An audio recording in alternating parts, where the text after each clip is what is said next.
ունեցած փոխհարաբերությունների ողջ պատմությունը, որը կազմում է մոտավորապես 107 տարի, վստահաբար պնդում է. Ադրբեջանը խաղաղ ճանապարհով չի ազատելու Արցախի հանրապետության տարածքի նույնիսկ 1 միլիմետր։ Այսպիսի պատրանքներ չպիտի ունենա։ Ավելի ճիշտ Արցախի հանրապետության սահմանադրորեն ամրագրված տարածքի։ Հետևաբար, Արցախի մեր հայրենակիցների տիրոջ իրավունքով և կարգավիճակով Արցախ վերադարձը իրականություն դարձնելու և այնտեղ նրանց խաղաղ, անվտանգ և ստեղծարար կենսագործունեություն ապահովելու նպատակով հրամայական անհրաժեշտություն է ուժային եղանակով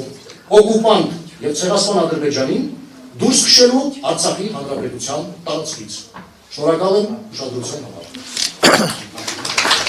Շնորհակալություն, պարոն Խաչատրյան, խնդրում եմ զբաղեցնել ձեր տեղը։ Արցախցիների սոցիալ-տնտեսական իրավիճակի մասին հարցի զեկուցման համար հրավիրվում է Գեգամ Ստեփանյանը, Արցախի մարդու իրավունքների պաշտպան։ Խնդրեմ պարոն Ստեփանյան, թող պատրաստի պարոն Շահվերդյանը։ Շնորհակալություն։ Հայաստանի և Արցախի հարգարժան պետական այգեր, արժանապատիվ հայ, հարգելի հայրենակիցներ, իմ ելույթը որոշակիորեն իր բովանդակությամբ տարբերվելու է մինչև հիմա հնչած ելույթներից, որովհետև շատ ավելի կենտրոնանում է Հայաստանի Հանրապետությունում ապաստան պետած արցախցիների սոցիալ-տնտեսական իրավունքների վրա։ Չմոռանանք, որ այսօր բացի Արցախի հանրապետության սահմանադրության կամ ֆեդերալների օրը լինելուց նաև աշխարհում նշվում է մարդու իրավունքների միջազգային օրը և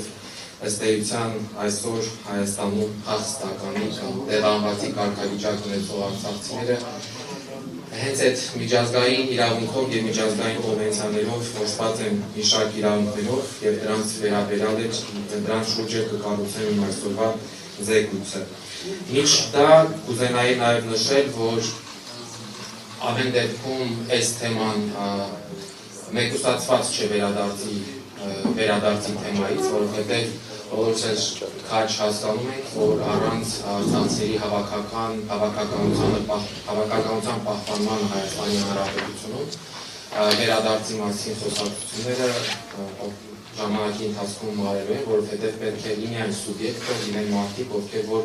պետք է կրողը լինեն իրավունքի և առաջ նվողը։ Հետևաբար մեր բոլորի ջանքերը պետք է ուղղված լինի առաջին հերթին Հայաստանի Հանրապետությունում նահանգ հայրենիքում արցախցիների հավաքական ներկայության պահպանմանը։ Սոցիալ-տնտեսական իրավունքներ ասելով, հարգելի ներկաներ, ես կփորձեմ անդրադառնալ արցախցիների սոցիալական ապահովության, կրթության, առողջապահության, զբաղվածության և տնտեսական զարգացման հիմնահարցերին